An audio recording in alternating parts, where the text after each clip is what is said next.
Blood soaked through the front of Ronan Voss's shirt before his men even reached the tree line. He was still moving, still breathing, but every step forward cost him more than the last. 3 of his guards carried him between them, arms locked under his shoulders, boots slipping over wet roots in the dark. Somewhere behind them, the forest was still burning from the fight they had barely survived. "Faster," Callum Brack hissed, his voice tight with panic he was trying to hide. "He is losing too much." Ronan's head lolled to the side. His eyes opened halfway, unfocused, searching for something that was not there. The wound in his side had come from a blade laced with silver, and every heartbeat pushed the poison deeper into muscle and bone. An ordinary cut would have closed within the hour. This one refused to heal, no matter how hard his body fought. He was the Alpha King. He had led his people through famine, through war, through betrayals that would have broken lesser men. But none of that mattered now. Strength meant nothing against Silver. Even his wolf, the great gray beast that lived beneath his skin, could not push back against a poison built to kill exactly what he was. "There," one of the guards whispered, pointing through the trees. "The healer's house." It was barely a house at all, more like a shape carved out of shadow, low and small, with a single window glowing faint yellow in the darkness. Rumors had followed this place for years. People said a healer lived here, someone who had turned her back on Pax, on politics, on everyone who wore a crown. People said she wanted nothing to do with wolves. Callum did not care what she wanted. His king was dying in his arms. They stumbled up the narrow path, snapping branches, breathing hard, blood dripping onto packed dirt. When they reached the door, Callum did not knock. He slammed his fist against the wood, over and over, until the entire frame shook. "Open the door," he shouted. "Please, he is dying." Inside, Ren Ashcombe woke from a shallow sleep at the first pound of a fist against wood. Her small home sat far from any pack territory, tucked into land no one wanted, surrounded by trees old enough to remember a time before crowns existed. She liked it that way, quiet, forgotten, safe from the world that had taken everything from her once already.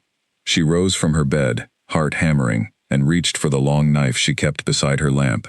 Strangers did not come this far into the woods by accident.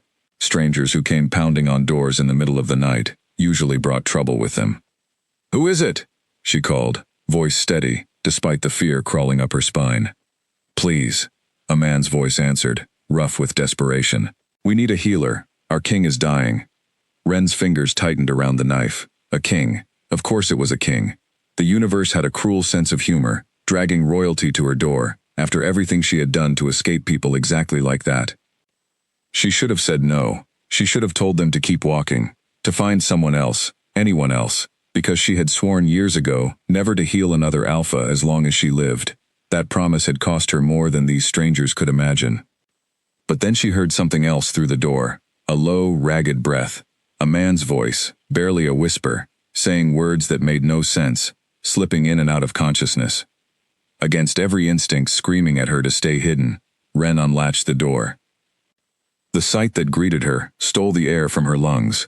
3 men stood on her porch, bloodied and exhausted, holding up a fourth between them. He was tall, broad-shouldered, with dark hair matted to his forehead, and skin gone pale as bone. Blood soaked through a makeshift bandage at his side, spreading faster than any human wound should. His eyes fluttered open for just a moment, meeting hers, and even half dead, there was something commanding in that gaze. Something that made her chest tighten in a way she did not want to examine. "Please," Callum said again, his voice breaking. "We have nowhere else to go." Ren looked at the wound. Even in the dim porch light, she could see the telltale shimmer along the edges, the faint silver dust clinging to torn skin. Silver poisoning. If she turned them away now, this man would not survive the walk back to wherever they had come from. She hated herself for what she said next. "Bring him inside. Lay him on the table. Do exactly as I say, or I will not be responsible for what happens." The guards did not hesitate. They carried Ronan through the narrow doorway, laying him across the wooden table in the center of her small home, the same table where she ground herbs and mixed remedies for no one but herself these days. Ren lit every lamp in the room, her hands moving with practiced speed, even as her mind screamed warnings at her. She had done this before, years ago, for another alpha, another king, and it had ended in disaster that still haunted her sleep. But there was no time to think about that now. She peeled back the bandage and saw the true damage beneath. The wound was deep, cutting close to organs that mattered, and threads of silver poisoning had already spread like dark veins beneath his skin. Left untreated, he had perhaps 2 hours before his body simply stopped fighting. "What happened to him?" she asked, cutting away more of his shirt. "An ambush," Callum said. "In our own territory, someone we trusted turned against us." Wren's hands paused for half a second before continuing their work. Betrayal from within. She knew that story too well. She reached for the small wooden box she kept locked beneath her bed, the one filled with tools and herbs she had promised never to use again. Silver poisoning required more than medicine. It required the old blood magic, the kind that pulled strength from the healer herself and poured it into the patient, the kind that could save a life or cost one, depending on how skilled the hands performing it were. Her hands were skilled. That had never been the problem. "I need everyone out of this room except him," she said, nodding toward Callum. "You stay, in case I need extra hands. The rest of you, wait outside." The guards hesitated, glancing at their unconscious king. "Now," Wren snapped, and something in her voice left no room for argument. They filed out into the night, leaving her alone, with Callum and the dying king stretched across her table. Wren rolled up her sleeves, revealing faint silver scars along her forearms, old marks from magic performed long before tonight. Callum's eyes caught the marks, but he said nothing, too afraid of what refusal might cost his king. Wren pressed her palms against Ronan's chest, closing her eyes, feeling for the poison threading through his blood. It was worse than she expected. Stronger, faster spreading. Whoever had attacked him had wanted him dead beyond any doubt. "Stay with me," she whispered, though she was not sure if she meant it for him or for herself. "I am not doing this again just to lose." Ronan's eyes opened one more time, glassy and unfocused, fixed on her face, as if trying to memorize it, before the darkness took him completely. His lips moved, forming a name that was not her own, a whisper so faint she almost missed it entirely. But she did not miss it, and something cold settled in her stomach at the sound of it. Outside, beneath the pale edge of a moon sliding behind clouds, something else was happening. A massive gray wolf, larger than any natural animal had a right to be, paced along the tree line near Wren's home. It had been trailing the guards since the ambush, running low and silent through the underbrush, unable to fully separate from the man now dying on a stranger's table. The wolf stopped at the edge of the clearing, lifting its head, scenting the air. Something in that scent made its hackles rise, not from danger, but from recognition. It took one slow step forward, then another, moving toward the small house glowing faintly in the darkness. By the time Wren finished the first stage of the healing, hands trembling and breath ragged from the effort, dawn was still hours away. She had stopped the worst of the bleeding and slowed the spread of the poison, but the fight was far from over. Ronan's fever raged, his body locked in a battle between life and death that only time would decide. She sat back in her chair, exhausted, watching the rise and fall of his chest with a mixture of relief and dread. She had saved him for now. Whether that would matter in the end, she could not say. Callum knelt beside the table, gripping his king's hand, whispering words of encouragement that Ronan could not hear. Outside, the guards kept watch, tense and silent, waiting for any sign of pursuit. And just beyond the tree line, close enough to see the glow of the window but too far to be noticed, the wolf lowered itself onto the cold ground and did not move. It would stay there through the night, through the dawn, through whatever came next, guarding a door it did not yet understand it had already claimed. Wren rose to check the bandages one final time, before allowing herself even a moment of rest. As she leaned over him, Ronan's hand suddenly closed around her wrist, his grip weak but insistent, his eyes barely open. "Delia," he whispered again, the name slipping out like a secret he did not know he was telling. Wren froze, her breath catching in her throat. That name did not belong to a stranger. That name belonged to someone she had buried years ago, someone whose death still lived inside her like an open wound of its own. She pulled her wrist free, stepping back, staring down at the king who had somehow, impossibly, spoken a name that connected them long before tonight. Whatever answers waited on the other side of his fever, Wren knew with sudden certainty that this king was not a stranger to her past, and by morning, she would need to decide whether that truth made her more determined to save him, or more afraid of what saving him might cost her all over again. Outside her window, the wolf lifted its head one final time, ears turning toward the door, as if it already sensed the storm that had just begun inside. Wren did not sleep that night. She sat in the chair beside her table, watching the shallow rise and fall of the king's chest, listening to every uneven breath, as if it might be his last. The name he had spoken still echoed inside her skull, refusing to fade no matter how many times she tried to convince herself it meant nothing. Delia, a name she had not said aloud in years, a name that belonged only to her sister, buried beneath a stone marker on a hill she had not visited since the funeral. It could be a coincidence. Names repeated across bloodlines and villages all the time, but something about the way he had said it, broken and desperate, made her stomach twist with a feeling she refused to name. Callum had not left his king's side either. He sat on the floor, back against the wall, eyes red from exhaustion and worry. When the first hint of gray light crept through the window, he finally spoke. "Will he live?" Wren did not answer right away. She rose and checked the bandage again, pressing gentle fingers against the skin surrounding the wound. The swelling had gone down slightly.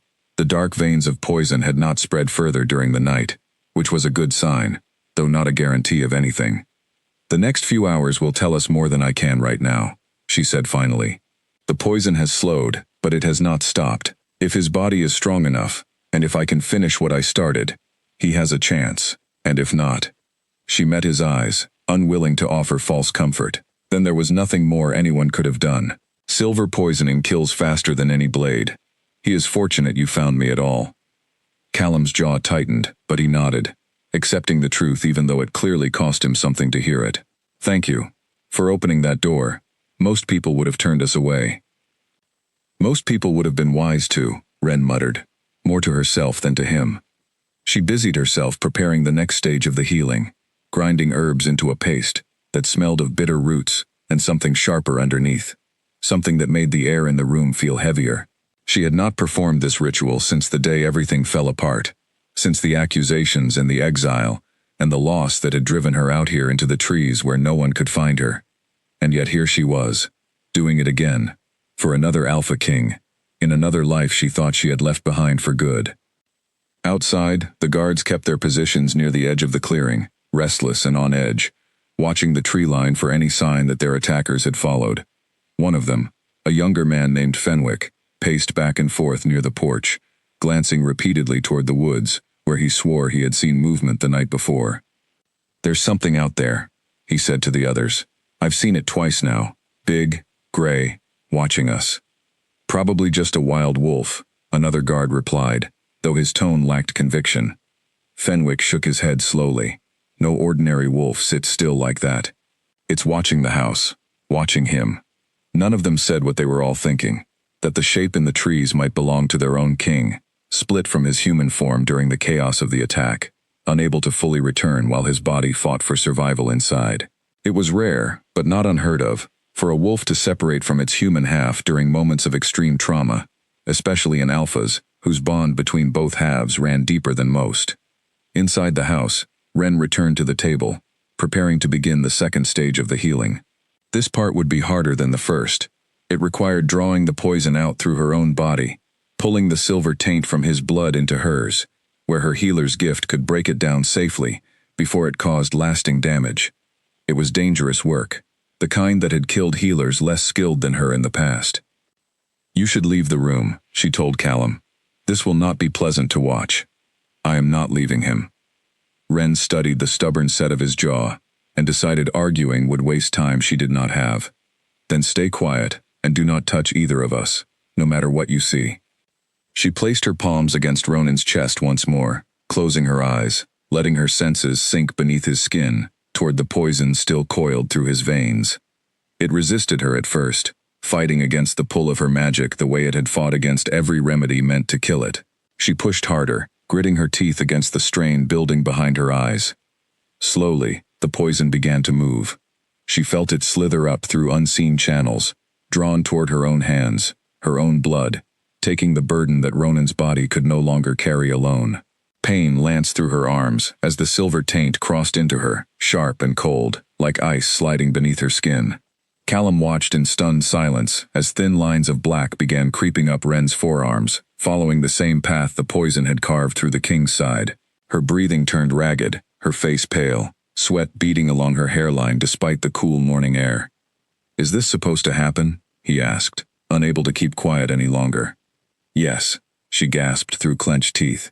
"It has to go somewhere." The process took nearly an hour, each minute stretching longer than the last, as Ren pulled poison from a king she barely knew, into a body already scarred from doing this exact thing once before. By the time she finally pulled her hands away, she was shaking so badly, she had to grip the edge of the table to stay upright. Ronan's color had improved. His breathing had steadied.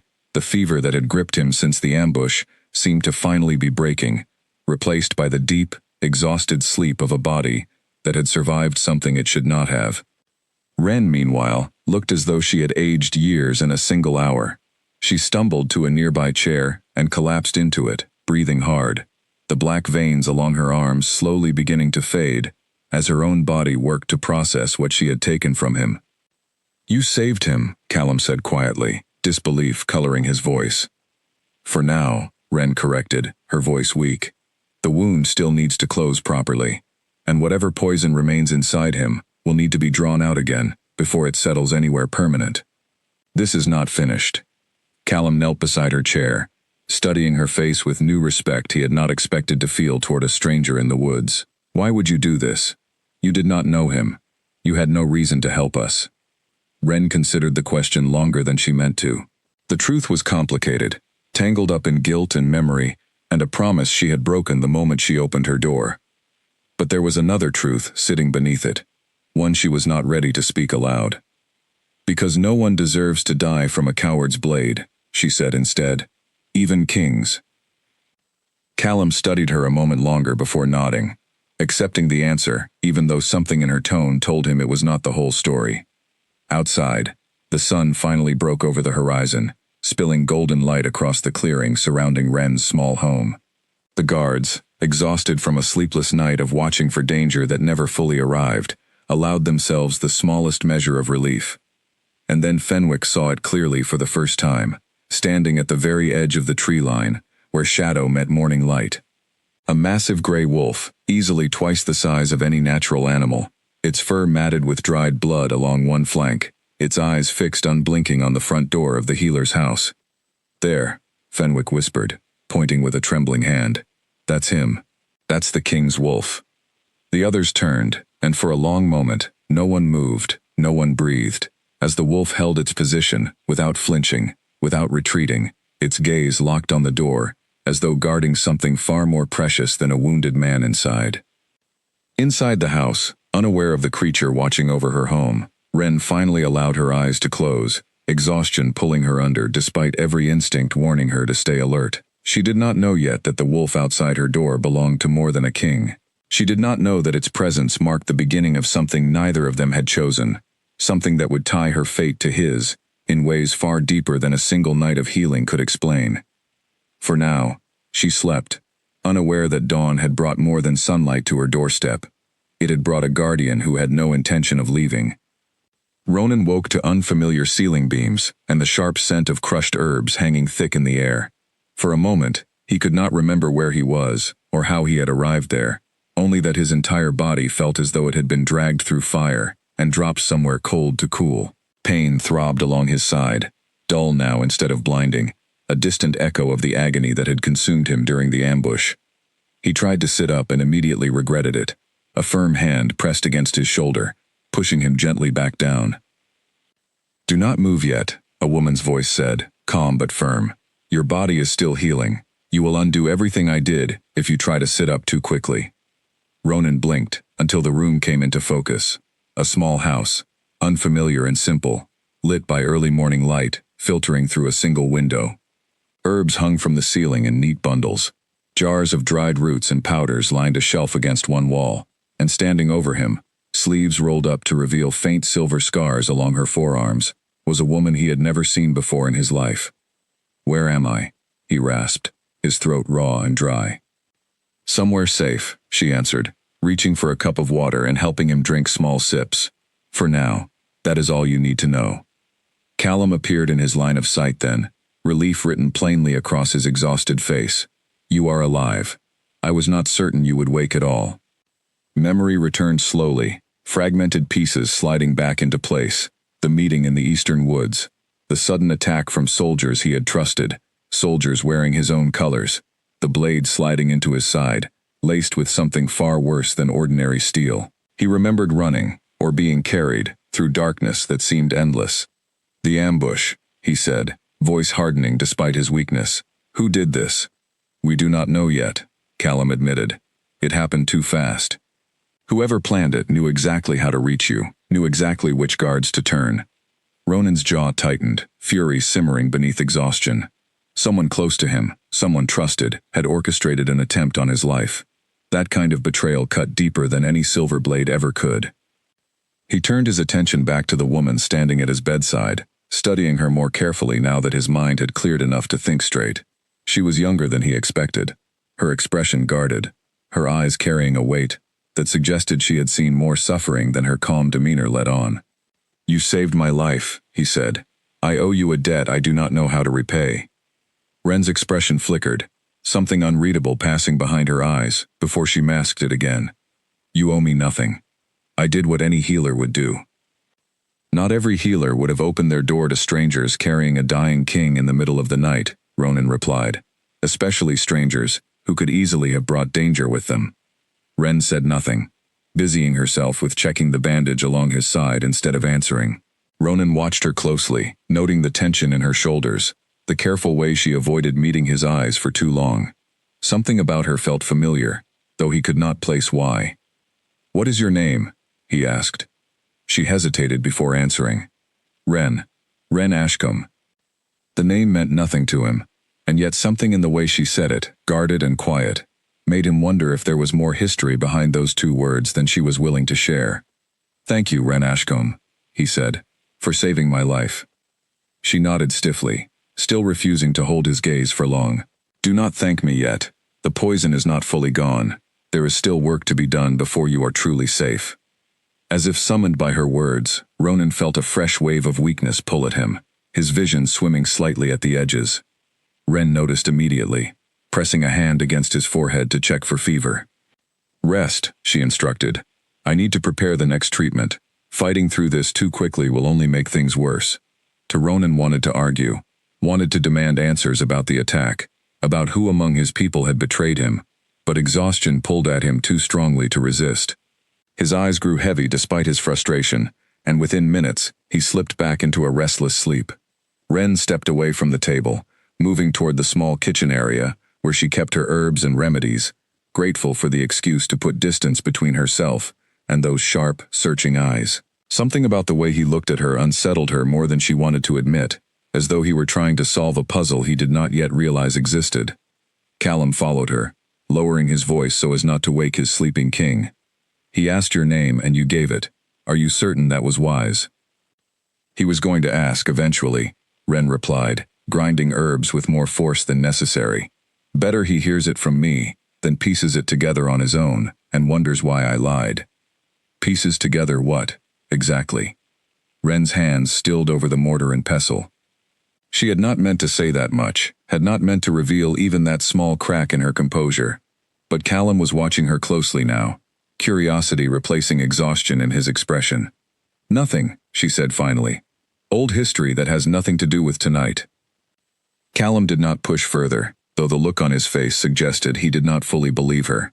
He returned to his king's side, leaving Ren alone with her thoughts, and the bitter scent of crushed roots filling the small kitchen. The name Ronan had spoken during his fever still haunted her. Delia.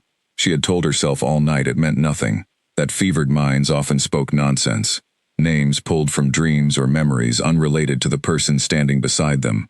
But some instinct deep inside refused to accept that explanation.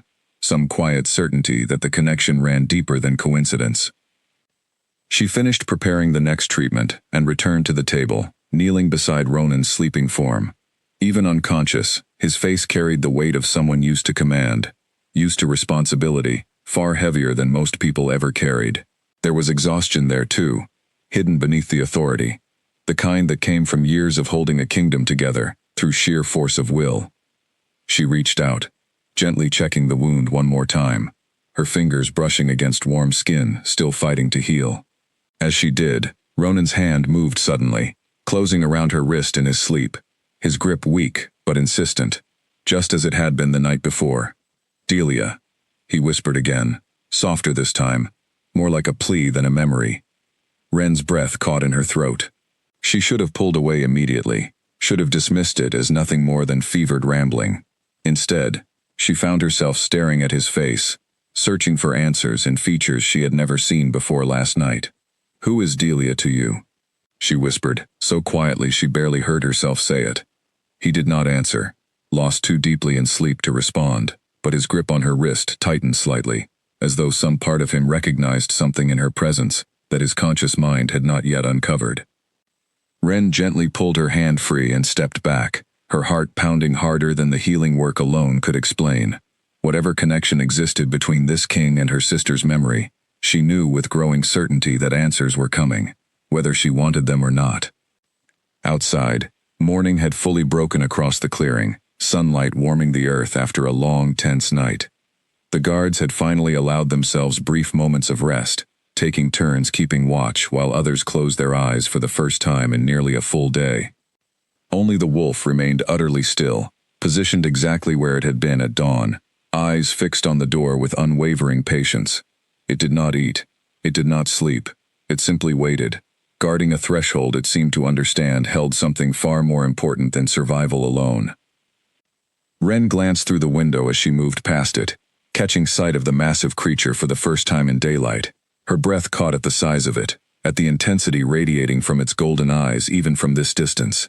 She had heard stories of wolves separating from their human halves during extreme trauma, but she had never witnessed it herself, had never understood how unsettling it would feel to be watched so intently by something that seemed to know more than it should.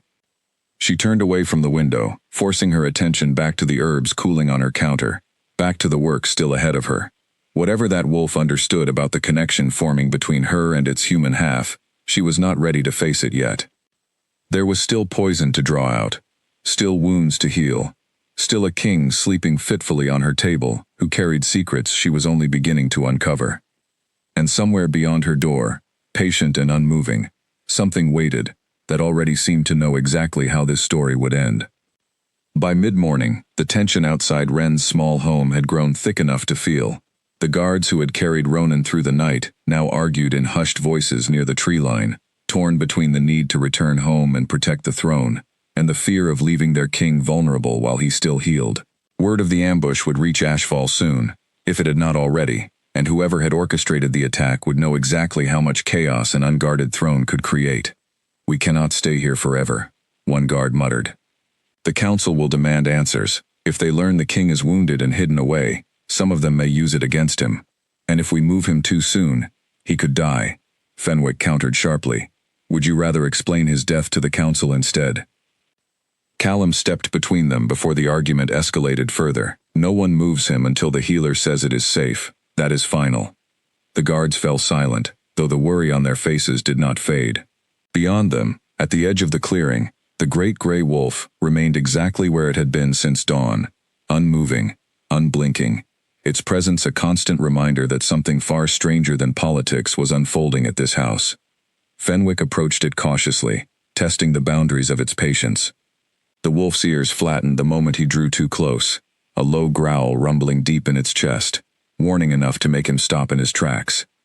"It will not let anyone near the door," he reported back to Callum. "Not even us. I tried to check the perimeter, and it nearly took my hand off." Callum frowned, studying the wolf from a distance. He had served Ronan long enough to understand the bond between an alpha and his wolf half, but he had never seen the two so completely separated, nor had he seen a wolf behave with this kind of singular, unwavering purpose. "It is guarding her," he murmured, almost to himself. Inside the house, Ren remained largely unaware of the growing tension outside, focused entirely on preparing the next stage of Ronan's treatment. The poison had slowed considerably since the first extraction, but traces still lingered deep within his system, threatening to flare again if left unchecked. She measured out herbs with careful precision, grinding them into a fine paste that would need to be applied directly to the wound. Ronan stirred again as she worked, his eyes opening slowly, more alert this time than during his previous waking. He watched her move around the small kitchen with quiet curiosity, taking in details he had missed before, the careful way she organized her supplies, the faint tremor still lingering in her hands from the exertion of the previous night, the guarded set of her shoulders, as though she expected trouble to walk through her door at any moment. "You have been awake all night," he observed, his voice stronger than before. Ren glanced at him, surprised he was conscious enough to notice such details. Healing work does not pause for sleep. "You should rest. I am hardly in danger of dying in the next few minutes." "You said that last time you woke," she replied, moving toward the table with the herb paste in hand. "And you nearly proved yourself wrong within the hour." Ronan allowed a faint, tired smile at that, though it faded quickly as she began applying the paste to his wound, the sensation sharp and uncomfortable despite her gentle touch. He gritted his teeth, forcing himself to remain still, under her careful hands. "Tell me about the attack," he said, once the worst of the discomfort passed. "Everything you know." "I know very little," Ren admitted. "Your men said someone within your own ranks turned against you. Beyond that, I have no information." Ronan's expression darkened, frustration evident despite his weakened state. "I need to know who did this. If someone close to me orchestrated an attempt on my life, they will try again the moment they learn I survived." "Then you need to heal first," Ren said firmly. "You cannot fight a threat you do not yet understand, while your body remains this vulnerable." He studied her for a long moment, something calculating behind his tired eyes. "You speak as though you understand political danger better than most healers would." Ren's hands stilled briefly over the bandage she was securing, before continuing without answering the implied question. She had spent years perfecting the art of avoiding conversations exactly like this one, deflecting curiosity before it could dig too deep into a past she preferred to keep buried. "I understand wounds," she said simply. "Political games are not my concern." Ronan did not press further, though the way his gaze lingered on her told her he had noticed the deflection for exactly what it was.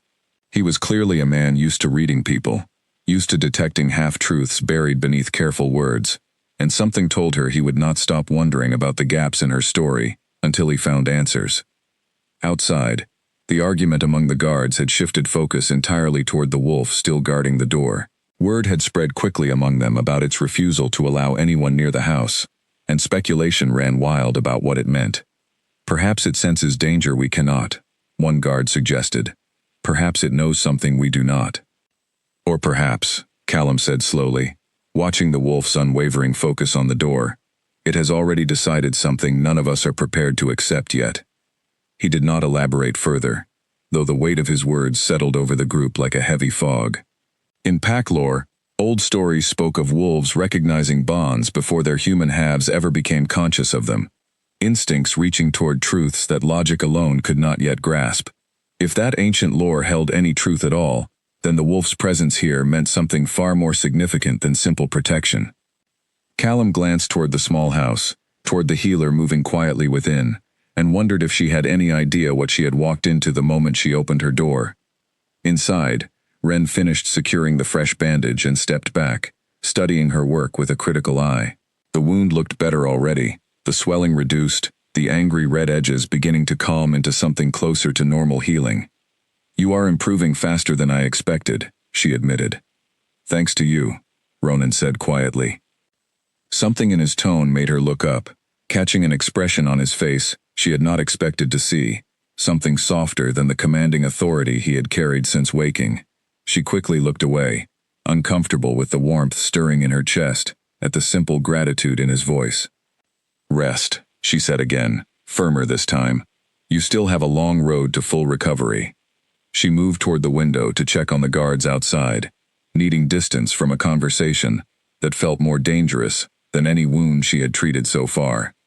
As she glanced through the glass, her eyes fell once again on the massive wolf positioned at the edge of the clearing, its golden gaze fixed intently on her small home. A shiver ran through her, though the morning air held no particular chill. Something about that creature's unwavering attention unsettled her in ways she could not fully explain, a primal awareness that recognized something significant unfolding, even if her conscious mind refused to name it yet. She turned back toward the table, finding Ronan watching her with quiet interest. his gaze following the path hers had just taken toward the window. "He will not leave," Ronan said softly, understanding immediately what had caught her attention. "My wolf. He rarely separates from me, and when he does, it is never without purpose." What purpose could he possibly have here? Ronan studied her for a long moment, something thoughtful crossing his expression before he finally answered, "I do not know yet, but I suspect we are both about to find out." Ren said nothing further, though his words settled uneasily in her chest, echoing the fear already building since the moment she had heard her sister's name whispered from his fevered lips. Whatever connection was forming between herself and this king, between her past and his uncertain future, she sensed it was only just beginning to reveal itself. Outside, as the sun climbed higher into the sky, the wolf remained exactly where it had positioned itself since dawn, patient and unmoving, guarding a door that held far more than a wounded king inside. It guarded a truth neither Ren nor Ronan had yet discovered, one that would change everything the moment it finally came to light. 2 days passed before Ronan found the strength to sit upright without his vision swimming. Ren had kept him confined to the table-turned bed, feeding him broths thick with restorative herbs, checking his wound every few hours with the same careful diligence she had shown since the moment he arrived. Slowly, color returned to his face. Slowly, the fever that had gripped him during the worst of the poisoning faded into memory. But something else had grown during those 2 days, something neither of them had intended or expected. Conversation, at first stiff and cautious, had gradually softened into something closer to comfort. Ronan learned that Ren rarely left her small home except to gather herbs from the surrounding forest. Ren learned that Ronan carried far more weight on his shoulders than any single man should bear, responsibility for an entire pack pressing down on him even as he lay recovering from near death. It was on the 3rd morning, while Ren changed his bandages in the pale early light, that the conversation finally turned toward the past neither of them had been ready to discuss.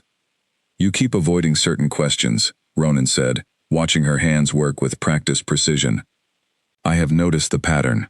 Whenever I ask about your family, your history, anything beyond herbs and healing, you find a reason to change the subject."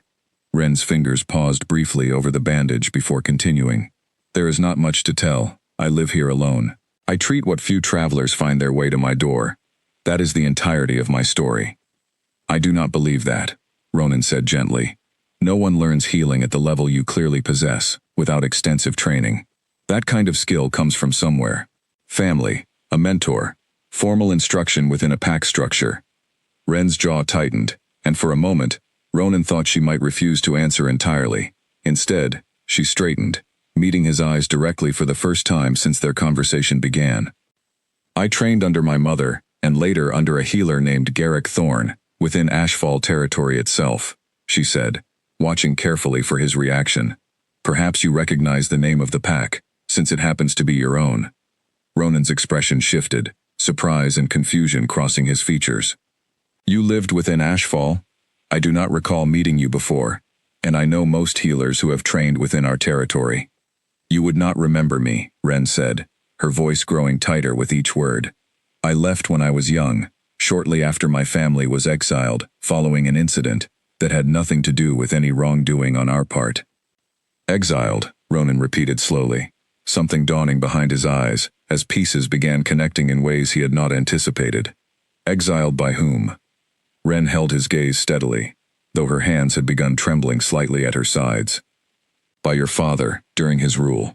My sister served as personal healer to an alpha within our territory. When that alpha died despite her efforts, your father blamed our entire family for failing him, rather than accepting that some wounds simply cannot be healed, regardless of skill." The room fell silent, heavy with implications neither of them had voiced aloud yet. Ronan's mind raced backward, through memories of his father's rule, through stories he had heard but never fully understood, fragments of history that suddenly began forming a clearer picture. "Your sister," he said slowly, dread building in his chest. "What was her name?" Ren's eyes filled with old grief she had spent years trying to bury. "Delia. Her name was Delia Ashcombe." The name hit Ronan like a physical blow, memories flooding back with sudden, painful clarity. He had been young when it happened, barely more than a child himself, but he remembered the healer who had cared for him during a childhood illness that nearly claimed his life. He remembered her kindness, her patience, the gentle way she had eased his fear during a fever that terrified everyone around him. He also remembered the day she disappeared from Ashfall entirely, blamed for the death of an alpha she had tried desperately to save, exiled alongside her entire family, by a king determined to find someone to punish for a loss he refused to accept as unavoidable. "Delia was your healer when you were a child," Ren said quietly, watching realization dawn across his face. "She spoke of you sometimes, of the boy she helped through fever, when he was barely old enough to understand what illness meant. I did not know until this moment. That boy grew into the king lying on my table." Ronan closed his eyes, the weight of unexpected history settling over him like a physical burden. "I did not know what happened to her. I was too young to understand the politics behind her disappearance, only that one day she was gone, and no one would explain why." "She died within a year of the exile," Ren said, her voice cracking slightly despite her efforts to remain composed. "Broken by the accusations, by losing everything she had built, by watching our family's name destroyed, for a failure that was never truly hers. I was young too, but I remember every detail of watching her fade away, unable to save her the way she had spent her entire life saving others." Ronan opened his eyes, finding Ren's gaze fixed on him, with an intensity that held both grief and something sharper underneath, something close to accusation, despite her efforts to keep her tone neutral. "I am sorry," he said finally, the words feeling insufficient against the weight of what she had just revealed. "I did not know the truth behind what happened to her. If I had understood the full story sooner, I would have." "You were a child," Ren interrupted, though her voice remained tight. "None of this was ever your fault. But it does not change what happened, or what my family lost because your father needed someone to blame." The silence that followed stretched long and heavy, filled with unspoken tension neither of them knew how to address. Ronan studied the woman who had saved his life, understanding now why she had hesitated so long before opening her door, why she had fought so visibly against helping someone connected to a family that had destroyed her own. "Why did you save me then?" he asked finally. "If you knew who I was, if you understood the history between our families, why would you risk everything to heal me?" Ren considered the question carefully before answering, her eyes drifting briefly toward the window where the wolf still kept its silent vigil. "I did not know who you were until you spoke Delia's name in your fever. By then, I had already begun the healing. I could not simply stop and let you die once I understood the connection, no matter how much history stood between us." "But you could have," Ronan pointed out gently. "You could have walked away the moment you realized who I was." "I am not my sister's killer," Ren said firmly.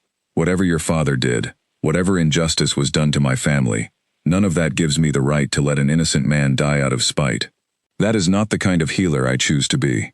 Ronan studied her with something close to awe, understanding now the depth of character required to save someone connected to such painful history, someone whose own family had suffered directly because of decisions made by his bloodline. "Thank you," he said quietly, "not just for saving my life, but for choosing mercy when you had every reason to choose otherwise." Ren nodded stiffly, though the tension in her shoulders did not fully ease. Old grief mixed uncomfortably with new complications, the knowledge that fate had somehow tied her directly to the very bloodline responsible for her sister's downfall, and now, impossibly, to feelings she had not expected to develop toward the man lying wounded in her home. Outside, unseen by either of them, the great gray wolf shifted its weight slightly, ears turning toward the house, as though sensing the emotional weight settling within. It had waited patiently through every stage of healing, through every conversation that brought Ronan and Ren closer together, understanding instinctively what neither of them had yet fully accepted. The bond forming between them ran deeper than simple gratitude or shared history. It reached toward something older, something instinctive, something the wolf had recognized the moment it caught Ren's scent drifting through the night air during that first desperate journey to her door. Whatever came next, whatever challenges awaited them beyond the walls of this small house, the wolf understood with absolute certainty that its vigil was far from finished. If anything, the true test of its guardianship was only just beginning. 4 days after the ambush, a rider finally reached Ren's clearing carrying news from Ashfall that Callum had been anxiously awaiting. The messenger, a young woman named Adela who served as one of Callum's most trusted scouts, arrived breathless and pale, having ridden through the night to deliver information too urgent to wait any longer. "The council is asking questions," she reported, kneeling briefly before Ronan, who now sat upright against the wall, strong enough to receive visitors even if his wound had not fully closed. Rumors have spread that you were attacked, though no one outside our closest circle knows the full details. Some council members are using your absence to push their own agendas forward. Which council members specifically? Ronan asked, his voice sharp with renewed authority despite his weakened state. Bastian Cole has been most vocal, Adela answered. He claims your absence proves instability at the throne, that perhaps leadership should shift toward someone more present and capable of handling immediate threats. Ronan's expression darkened considerably. Bastian Cole had never hidden his ambitions well, always maneuvering for greater influence within council decisions, always quick to exploit any perceived weakness for his own advancement.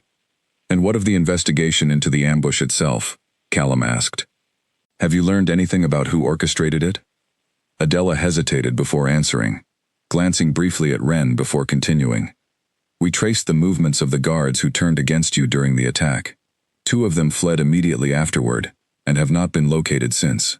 But the third, before he died from wounds sustained during the fighting, confessed something significant before his final breath. Tell me, Ronan demanded. He named your cousin, Edrin Voss, as the one who orchestrated the entire ambush, Adela said quietly. He claimed Edrin promised him and the others positions of power once you were eliminated, and he claimed the throne in your place.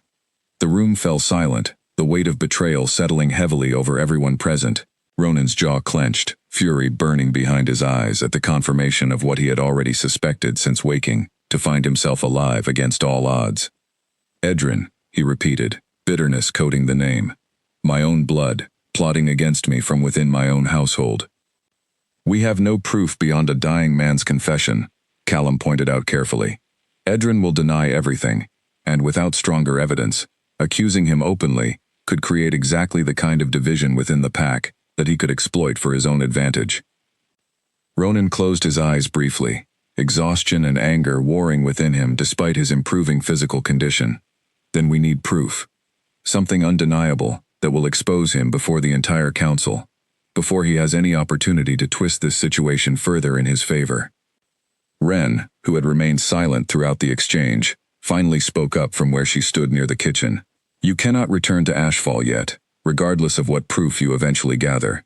Your wound requires at least another week before it will be strong enough to withstand the stress of travel, let alone confrontation with someone actively seeking your death. Ronan turned toward her, frustration evident in his expression. Every day I remain hidden away is another day Edrin consolidates his position within the council. The longer I stay absent, the more legitimacy his claims of instability gain among those already uncertain of my leadership. And the moment you die from reopening this wound too soon, Edrin wins entirely, regardless of what proof anyone gathers against him, Ren countered sharply. You are no use to your pack dead, Ronan. Patience now may cost you politically, but recklessness will cost you everything. The use of his given name, rather than his title, hung in the air between them, a small shift that neither missed, despite the tension of the moment. Ronan studied her for a long moment, something softening in his expression, despite the frustration still simmering beneath the surface. You are right, he admitted finally, as much as it pains me to accept it. Callum, watching the exchange with growing curiosity, cleared his throat, before addressing a different concern entirely. In the meantime, we need to gather evidence against Edrin, without alerting him that we suspect his involvement. If he believes his plan succeeded, he may grow careless enough to reveal himself further. Send trusted scouts to monitor his movements, Ronan instructed. Quietly, I want to know who he meets with, what promises he makes to secure loyalty. Anything that might strengthen a confession we can use publicly before the council. Adela nodded, accepting the assignment, before rising to depart, eager to return to Ashfall with instructions that might finally begin unraveling the conspiracy against her king. Before she left, however, she glanced once more toward Ren, curiosity evident in her expression. The wolf outside, she said carefully. It nearly attacked me when I approached the clearing. I have never seen such devotion from a wolf, separated from its human half for this long. Ronan's gaze shifted toward the window, toward the massive gray shape, still positioned exactly where it had remained since the very first dawn following the ambush. Neither have I, he admitted quietly. Whatever draws him to guard this place so fiercely, I confess I do not fully understand it myself. Adela said nothing further, though the knowing look she exchanged with Callum suggested she had already formed her own theory about the wolf's unusual behavior. She departed shortly after, disappearing back into the forest to carry instructions toward Ashfall, while Ronan remained behind to continue his slow recovery. Once she had gone, Ren returned to checking his bandages, her expression thoughtful as she processed everything discussed during the messenger's visit. "Your cousin sounds dangerous," she said finally. "The kind of person who plans carefully and covers his tracks well." "Edrin has always been ambitious," Ronan replied. "I never imagined he would go this far to satisfy that ambition. We grew up together. I trusted him more than almost anyone within the pack."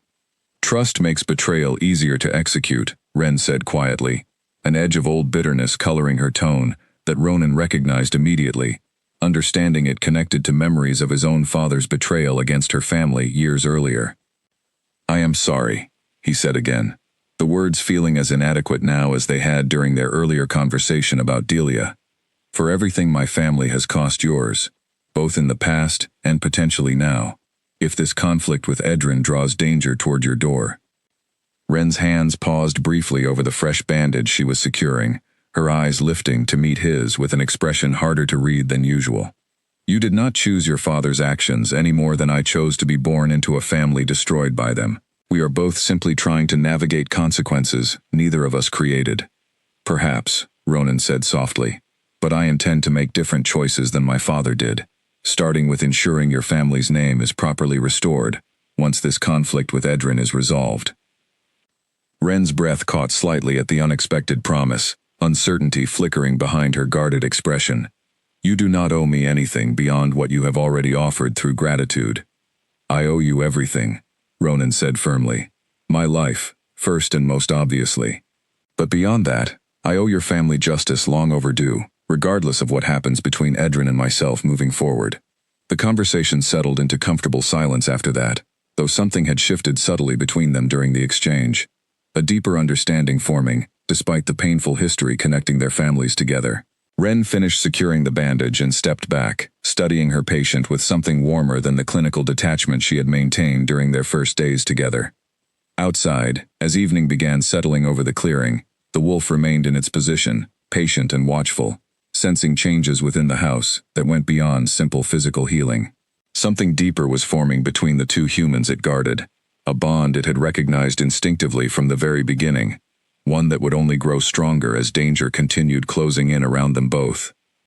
A full week passed before Ronan finally found the strength to walk unaided from one end of Ren's small home to the other. His wound closed enough that only careful movement was required to prevent it from reopening. During that week, something had shifted steadily between them, a closeness neither had anticipated when Callum first pounded on her door in desperation. They talked long into the evenings, sharing stories neither had spoken aloud to anyone else in years. Ronan spoke of the crushing weight of leadership, the isolation that came from ruling a pack where trust felt increasingly rare.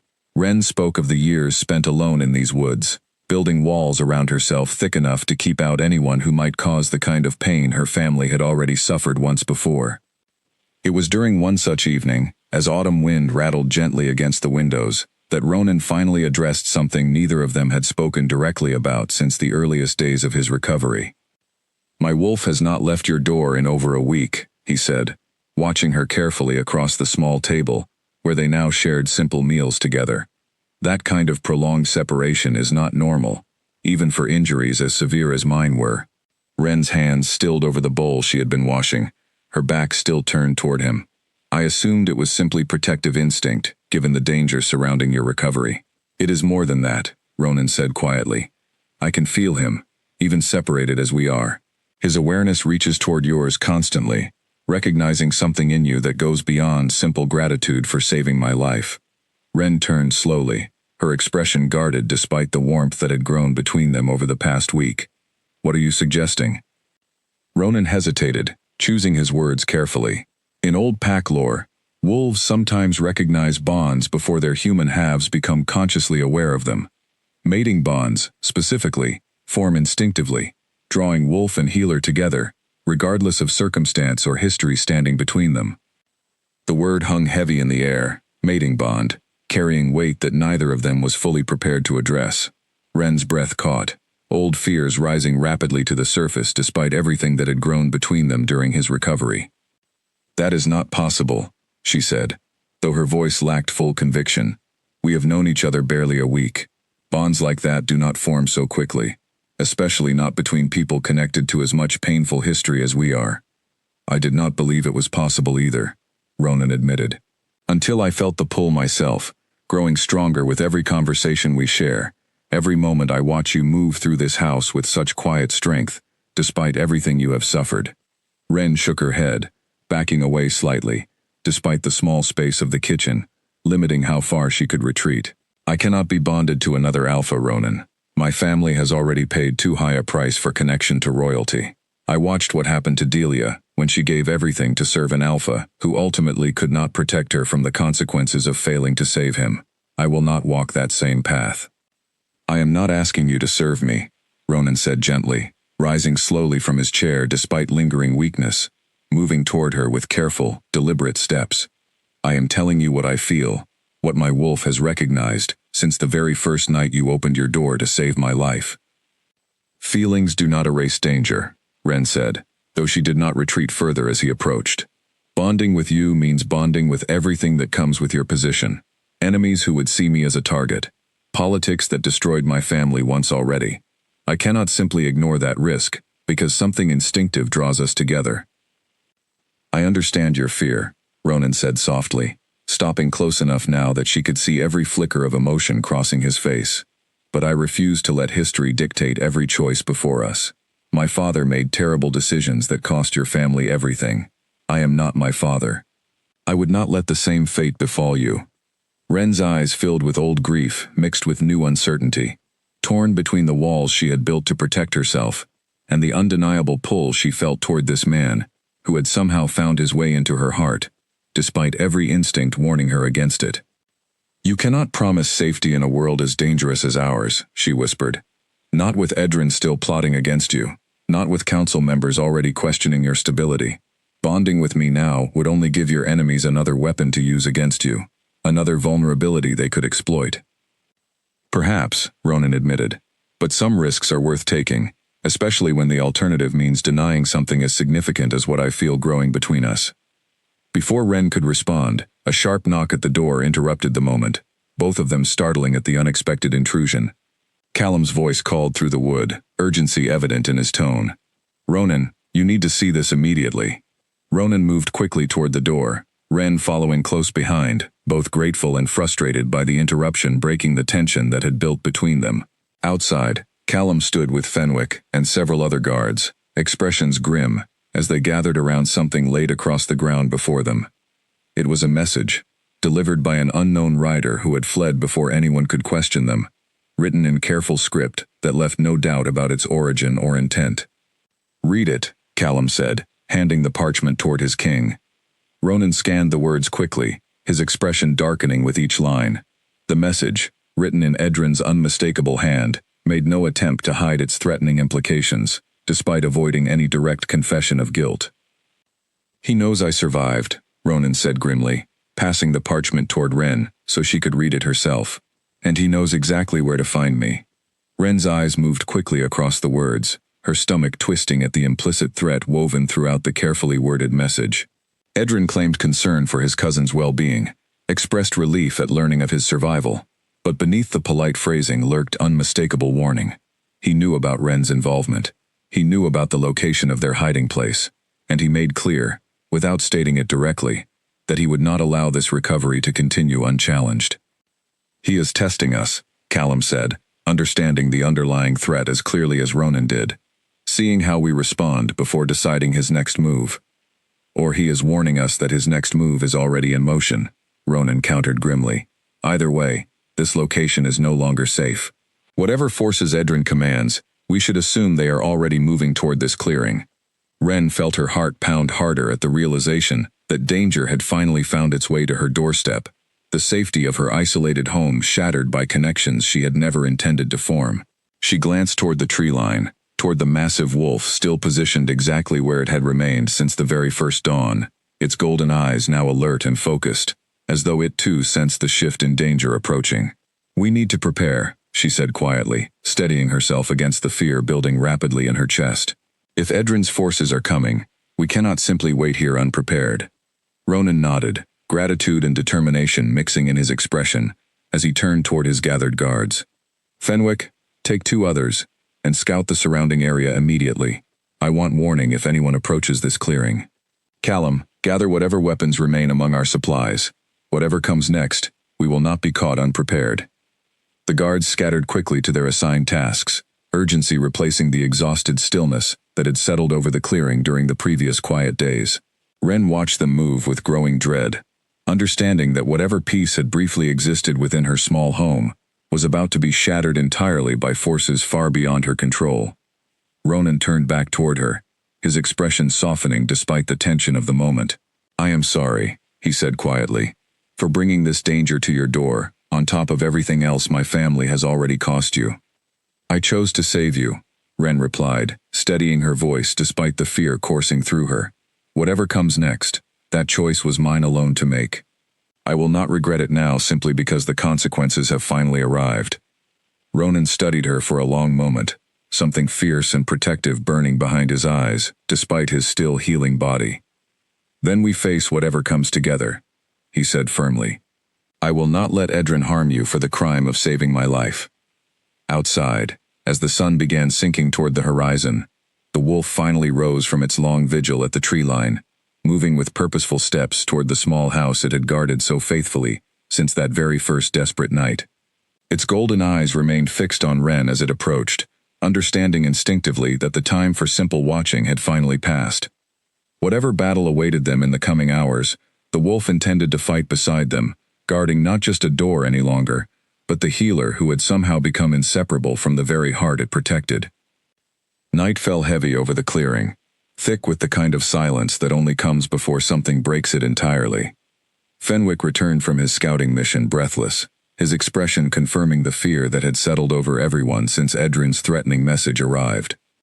"Riders," he reported, kneeling before Ronan with urgency evident in every word. "At least a dozen, moving through the eastern woods, still an hour out, but heading directly toward this clearing. They carry Edrin's colors." Ronan's jaw tightened, the confirmation he had dreaded now undeniable. "A dozen armed riders against the few of us gathered here. Edrin does not intend to negotiate." "We need to move Ren somewhere safer," Callum said immediately. "If this location is compromised, she cannot remain here when the fighting begins." "There is nowhere safer within reach," Ren said firmly, refusing to be treated as something fragile, requiring protection, at the cost of abandoning the only home she had built for herself. "This is my house. I will not run from it, simply because danger has finally caught up with the choices I made." "Ren, this is not a matter of pride," Ronan said, moving toward her with obvious concern, despite the urgency of the approaching threat. "If Edrin's forces reach this house, you will be in as much danger as I am, perhaps more, given what you now know about his involvement in the ambush." "Then we make certain they do not reach the house unopposed," Ren replied, steel entering her voice despite the fear still coursing beneath her calm exterior. "I did not survive exile and years alone in these woods by running from every threat that found its way to my door." Ronan studied her for a long moment, respect and worry warring visibly across his features, before he finally nodded, accepting her determination, even as concern remained evident in his expression. "Then we prepare together. Callum, gather every weapon we have. Fenwick, position the other guards at the tree line where they can intercept before Edrin's riders reach the clearing itself."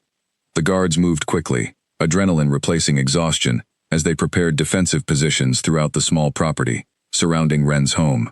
Ronan, still weakened from his recovery but determined to fight regardless, retrieved a sword from among the supplies Callum had gathered, testing its weight with careful, measured movements. "You should not fight," Ren said, watching him with obvious worry. "Your wound has not fully healed. Any significant exertion could reopen it entirely. I would rather risk reopening a wound than allow Edrin's forces to reach you unopposed," Ronan replied firmly. "This is my fight, Ren.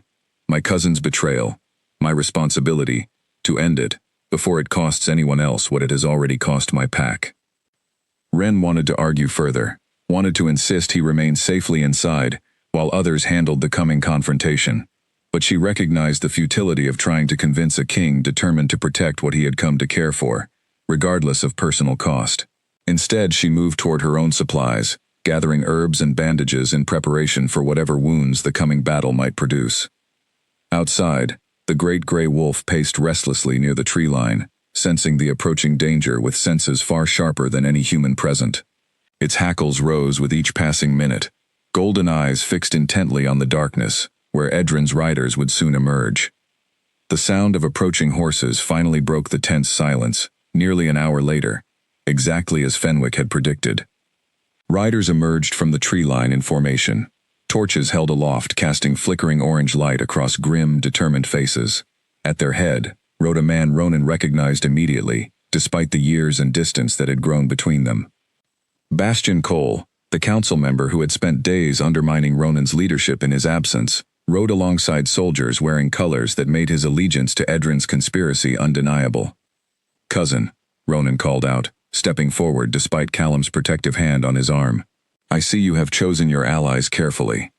Bastian's expression flickered with surprise at finding Ronan not only alive, but standing with obvious strength, despite the severity of his injuries. "You should be dead," he said finally, dropping any pretense of diplomacy. "Edrin assured us the wound would prove fatal." "Edrin assumed incorrectly," Ronan replied coldly. "Fortunate for me, considering the alternative would have left my throne in the hands of a coward too afraid to attempt this betrayal himself." Bastian's face twisted with anger at the insult, though he maintained enough composure to gesture toward the soldiers flanking him. "Edrin sends his regrets that circumstances require this confrontation. He offers you one final chance to abdicate quietly, to save your remaining followers from unnecessary bloodshed."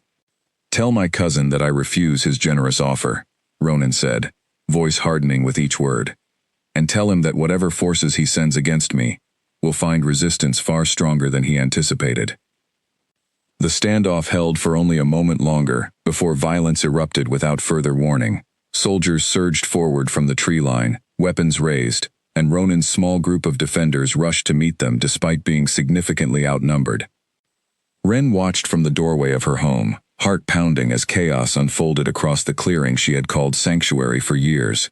Steel clashed against steel, shouts and grunts filling the night air as Callum and Fenwick fought desperately alongside their king to hold back the assault. Ronan fought with fierce determination despite his still healing wound, years of combat training evident in every movement even as pain flickered occasionally across his features from the strain. He cut down one attacker, then another, his sword work precise, despite the disadvantage of recent injury. It was during the height of the chaos that the great gray wolf finally revealed the full extent of its purpose. It launched itself into the fray with devastating speed, knocking soldiers aside with powerful jaws and claws, protecting Ronan's flank whenever an attacker drew too close for the wounded king to defend himself fully. But the wolf's true focus became clear moments later when one of Bastian's soldiers, recognizing Ren standing in the doorway as a valuable target, broke away from the main fighting to charge directly toward her. The wolf reacted instantly, abandoning its position beside Ronan to intercept the threat, moving with a speed that seemed almost impossible even for a creature of its size. It reached the soldier just as he raised his weapon toward Ren, knocking him backward with tremendous force before he could complete the strike. Ren stumbled backward into her doorway, heart hammering as she watched the wolf defend her with the same fierce devotion it had shown guarding her door for over a week. The soldier scrambled backward, clearly terrified by the creature's ferocity, before fleeing into the darkness rather than risk further confrontation. The wolf turned back toward her briefly, golden eyes meeting hers with an intensity that seemed to carry recognition beyond simple protective instinct. Then it turned back toward the fighting, rejoining Ronan's side just as another wave of soldiers pressed forward. The battle raged for what felt like hours, though in truth it lasted perhaps 20 minutes before the tide finally began shifting in Ronan's favor. Callum's fighting skill, combined with Fenwick's tactical positioning and the wolf's devastating interventions, gradually wore down Bastian's forces until the council member himself finally called for retreat. "This is not finished," Bastian shouted, as his remaining soldiers withdrew back toward the tree line. "Edrin will send more. You cannot hide forever, cousin." "I am not hiding," Ronan called back, breathing hard from the exertion, but standing firm despite obvious exhaustion. I am simply choosing the moment of our final confrontation. That moment is coming soon, Bastian. Tell Edrin to prepare himself. The remaining soldiers retreated into the darkness, leaving the clearing littered with evidence of the fierce confrontation that had just unfolded. Ronan finally allowed himself to sag slightly, pain flaring sharply along his side where the exertion had clearly strained his still healing wound. Ren rushed forward immediately, catching him before he could fully collapse, guiding him back toward the house where she could assess the damage properly. You reopened it, she said, worry evident, despite her attempt to remain professionally calm. I warned you this would happen. It was worth the risk, Ronan replied, though pain colored his voice as she helped him back toward the table that had served as his sickbed since the very first night. We survived. That is what matters most right now. As Ren worked quickly to assess and treat the reopened wound, the great gray wolf padded quietly into the house behind them, settling protectively near the doorway rather than remaining outside, as it had for the entirety of the previous week. Its presence within the walls marked a clear shift, an acknowledgement that its vigil had evolved into something far more permanent than simple guardianship from a distance. Ren glanced toward the creature settling near her door, understanding finally beginning to dawn about the depth of connection forming between herself, Ronan, and the wolf that embodied half of who he was. Whatever bond Ronan had spoken of earlier that evening, whatever instinctive pull had drawn his wolf toward her from that very first desperate night, tonight's battle had proven beyond doubt that the connection ran deeper than either of them had initially wanted to accept. There would be more battles ahead, more confrontations with Edrin's forces before this conflict finally reached its resolution. But for tonight, having survived the first true test of their fragile alliance, Ren allowed herself a small measure of hope that whatever came next, they would face it together, bound by something far stronger than the painful history that had once threatened to keep them permanently apart. The morning after the attack brought clarity neither Ronan nor Ren had expected. As Ren finished resecuring the reopened wound, Callum arrived at the doorway with news that changed the entire course of their strategy against Edrin. One of Bastian's soldiers was captured during the retreat, he reported, stepping inside, with visible exhaustion but clear urgency. He is willing to talk, provided we offer him leniency for his cooperation. Bring him, Ronan said immediately, ignoring Ren's disapproving glance at his eagerness to move despite his injury. If he can provide proof of Edrin's involvement, this could finally give us what we need to expose the conspiracy before the full council. The captured soldier, a young man barely out of adolescence named Hollis Vane, was brought before Ronan within the hour, fear evident in his trembling hands despite Callum's assurances that honesty would be rewarded rather than punished. Edrin promised us positions of authority once you were removed from the throne, Hollis admitted, unable to meet Ronan's steady gaze. He said the ambush would look like an accident, that no one would trace it back to him if executed properly. When word reached him that you survived, he grew desperate, convincing Bastian and others that a direct assault would finish what the ambush failed to accomplish. Do you have proof of these promises? Ronan asked. Written correspondence? Witnesses beyond yourself? Anything that would hold weight before the council? Hollis hesitated before nodding slowly. Edrin kept written records of payments made to those who agreed to support his claim. He believed himself untouchable, protected by the loyalty he purchased so carefully. I know where those records are hidden within his personal chambers. Ronan exchanged a meaningful glance with Callum, understanding immediately the significance of what Hollis had just revealed. Physical proof of Edrin's conspiracy, evidence that could not be dismissed as mere accusation or hearsay, would finally give them everything needed to expose the betrayal before the entire pack. You will guide us to those records, Ronan said firmly. In exchange, I will ensure your cooperation is remembered favorably when this conflict finally reaches its resolution. Hollis nodded eagerly, relief evident in his expression at the promise of leniency in exchange for his testimony.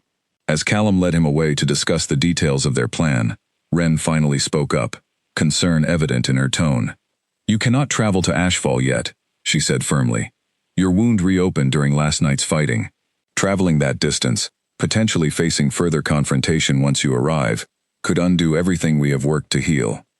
I understand the risk, Ronan replied, but Edrin will not stop sending forces against us here. Every day we remain in this clearing is another day he grows more desperate, more dangerous. Ending this conflict directly, Exposing him before the council with undeniable proof is the only path that ensures lasting safety, both for myself and for you. Ren wanted to argue further, wanted to insist on more time for proper healing before risking such a dangerous confrontation, but she recognized the truth in his words. Edrin would not simply give up after one failed assault. The only way to end the constant threat hanging over both of them was to confront the conspiracy directly, exposing it so thoroughly that no amount of denial could save Edrin from the consequences of his betrayal. "Then I am coming with you," she said finally, steel entering her voice, despite Ronan's obvious surprise at the declaration. "Ren, that is far too dangerous. Ashfall will be filled with Edrin's supporters, people who may recognize you as the healer who saved me, making you an immediate target the moment we arrive." "I did not survive years alone in these woods by hiding from danger," Ren replied firmly, echoing the same determination she had shown during the previous night's battle. "And you will need someone capable of treating your wound if it worsens during travel or confrontation. I am not letting you face this alone, Ronan." Something shifted in Ronan's expression at her words, gratitude mixing with obvious concern for her safety despite understanding the wisdom in her insistence. "Then we prepare to travel together," he said finally. "But you remain close to Callum at all times once we reach Ashfall. I will not risk your safety unnecessarily, regardless of how capable you have proven yourself to be." Preparations for the journey began immediately, guards gathering supplies while Ren carefully packed herbs and remedies that might prove necessary during the days ahead. Throughout the bustling activity, the great gray wolf remained close to Ren's side, no longer content to guard from a distance but choosing instead to stay within arm's reach whenever she moved through the small house. As evening approached and final preparations neared completion, Ronan found a quiet moment to speak with Ren alone, away from the bustling activity of guards preparing for the dangerous journey ahead. "Whatever happens once we reach Ashfall, whatever confrontation awaits us with Edrin," he said quietly, "I want you to know that my feelings toward you have not changed, regardless of the danger surrounding us. The bond my wolf recognized from that very first night has only grown stronger through everything we have faced together." Ren's breath caught at the sincerity in his voice, old fears warring against the growing warmth she could no longer deny feeling toward him, despite everything that had once stood between them. "I am frightened," she admitted quietly, vulnerability replacing the steady composure she had maintained throughout their time together. "Not just of Edrin, but of what accepting this bond might mean for both of us moving forward." "I cannot promise there will be no danger ahead," Ronan said gently, reaching to take her hand in his own. "But I can promise that whatever comes, I will not let history repeat itself. Your family suffered because my father chose blame over understanding. I refuse to make that same mistake." Ren studied his face for a long moment, searching for any hint of falseness in his words, finding only sincere determination staring back at her. Slowly, she allowed herself to relax slightly, accepting the comfort of his hand wrapped around hers, despite every instinct that had once warned her against such vulnerability. "Then let us end this threat together," she said finally. "Whatever comes next, I choose to face it standing beside you, rather than hiding away in fear of what might happen." Ronan's expression softened further at her words, something like hope replacing the grim determination that had defined his features since learning of Edrin's betrayal. He raised her hand gently, pressing a soft kiss against her knuckles, a simple gesture that carried more weight than words alone could express. Outside, sensing the shift in the emotional atmosphere within the house, the great gray wolf lifted its head, golden eyes reflecting the last light of the setting sun. Whatever bond had formed between healer and king now seemed undeniable, acknowledged openly for the first time since that desperate first night when 3 exhausted guards had carried a dying alpha to her door. The following morning, as the small group finally set out toward Ashfall, tension and determination mixed heavily among those preparing to confront a conspiracy that threatened everything they held dear. Ronan rode carefully, mindful of his still healing wound, while Ren remained close beside him, ready to intervene should his condition worsen during the journey. Behind them, the great gray wolf followed at a steady pace, no longer confined to guarding a single door, but expanding its protective instincts to cover the entire group as they traveled toward whatever confrontation awaited them within Ashfall's walls. Ahead lay danger, betrayal, and a final reckoning with the cousin who had tried to claim Ronan's throne through treachery and violence. But for the first time since the ambush that had brought them together, both Ronan and Ren faced that uncertain future with something they had not possessed before. A bond, strong enough to carry them through whatever trials remained on the path back toward Ashfall, and the throne Edrin had tried so desperately to steal. Ashfall came into view as the sun climbed high overhead, its familiar towers and walls filling Ronan with a complicated mixture of relief and dread. Relief at seeing home again after days spent recovering in a stranger's small house deep within the forest. Dread at knowing the confrontation awaiting him within those walls would determine not only his future, but the future of everyone who had risked everything to stand beside him. Hollis led them carefully through less traveled paths, avoiding the main gates where Edrin's supporters might recognize them and raise alarm before they could gather the proof needed to expose the conspiracy. Callum coordinated with trusted allies still loyal to Ronan within the pack, arranging a discreet path directly toward Edrin's private chambers, where the incriminating records supposedly remained hidden. The council convenes for evening session within a few hours, Callum reported as they approached the outer walls, under cover of a merchant's cart Fenwick had arranged. If we can retrieve the evidence and present it during that gathering, Edrin will have no opportunity to prepare a defense or manipulate the narrative in his favor. Ronan nodded, tension evident in every line of his body despite his improving physical condition. Ren remained close beside him, her hand occasionally brushing against his, as though offering silent reassurance during the dangerous infiltration ahead. They reached Edrin's private chambers without incident, Hollis guiding them toward a hidden compartment beneath the floorboards, where his cousin had foolishly believed his conspiracy would remain forever concealed. Inside, they found exactly what Hollis had promised, detailed records of payments made to soldiers and council members alike, all in exchange for supporting Edrin's claim to the throne once Ronan had been eliminated. "This is more than enough," Callum said, quickly gathering the documents into a satchel for safekeeping. Names, dates, exact amounts paid to specific individuals.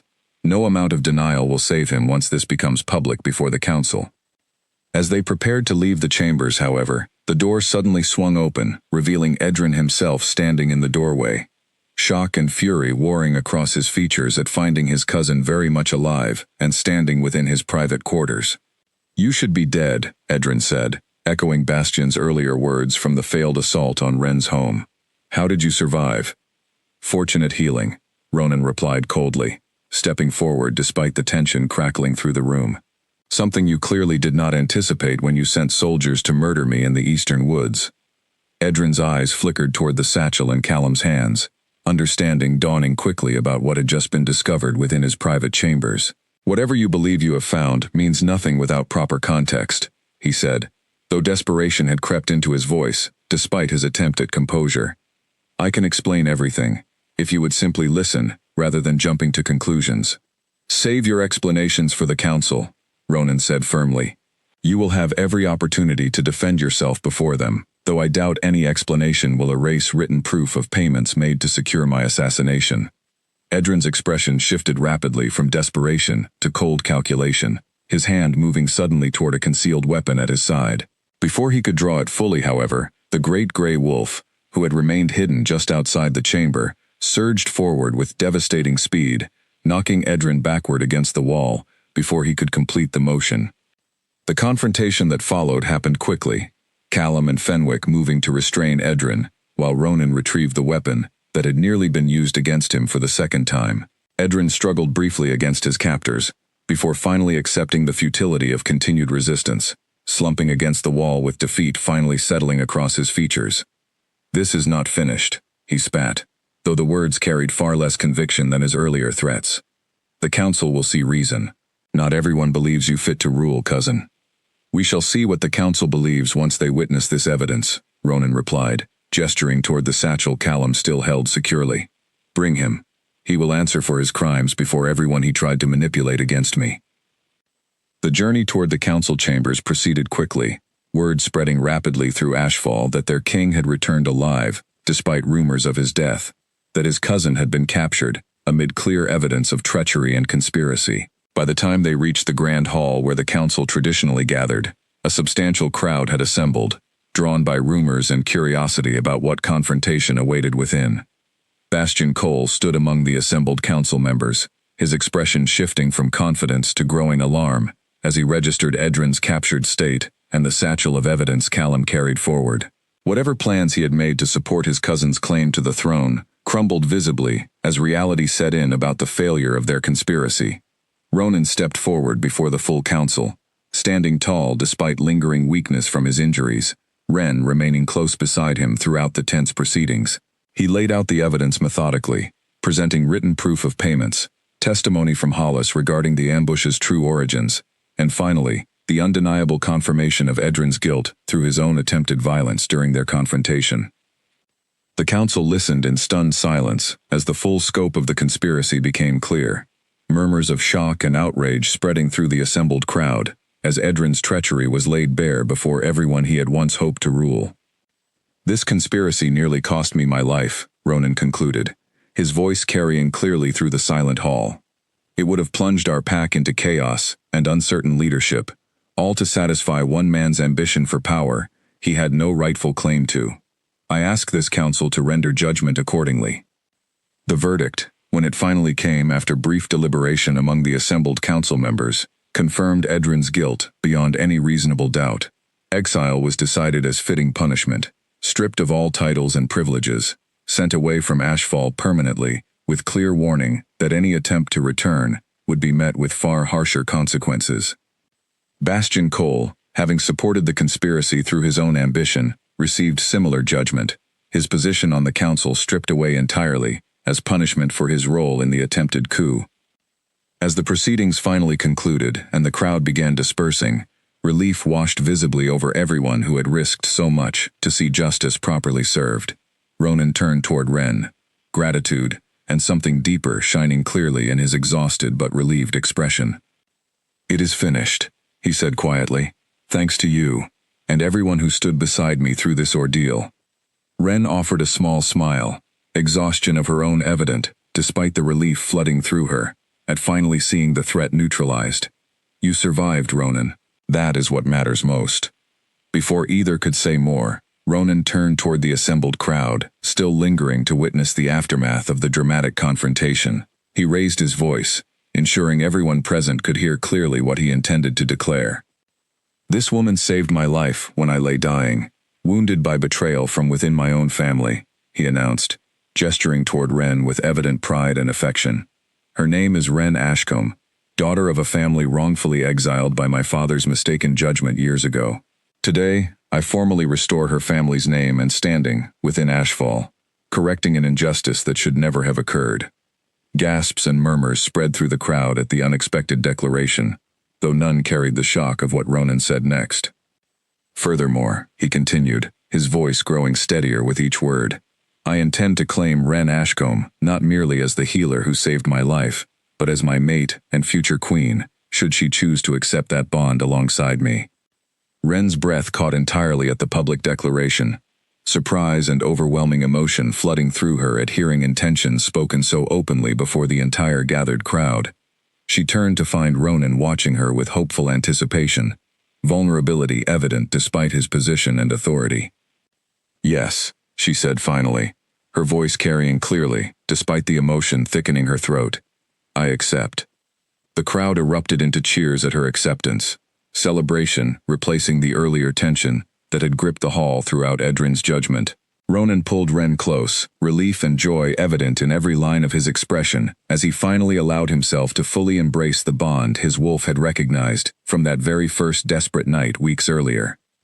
Outside the grand hall, as celebration spread throughout Ashfall at news of their king's survival and unexpected declaration, the great gray wolf finally lay down peacefully in the courtyard, no longer restless or vigilant against unseen threats. Its long guardianship, begun at the edge of a healer's small clearing during the darkest hours following betrayal and near death, had finally reached its rightful conclusion. The wolf that had once guarded a door through countless anxious hours now rested contentedly at the feet of the woman it had recognized as destined bondmate from the very beginning, home at last within the walls of Ashfall, alongside the king it had never truly been separated from, and the healer who had saved them both in more ways than either had initially understood. Dawn broke gently over Ashfall the following morning, golden light spilling across peaceful walls that had witnessed both terrible betrayal and unexpected redemption, within the span of a few short weeks. Ren stood at a window overlooking the courtyard, watching Ronan train gently with Callum below, his strength steadily returning with each passing day.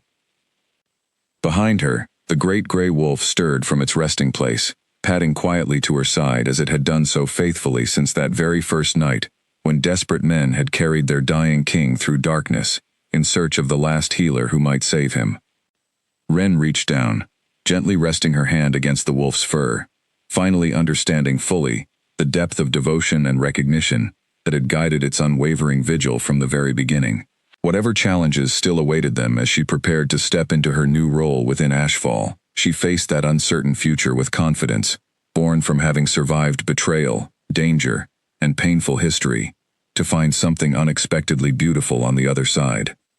The healer who had once sworn never to save another Alpha King had found not just purpose in breaking that promise, but a future she could never have imagined when 3 exhausted guards first pounded desperately on her door in the darkest hours before dawn.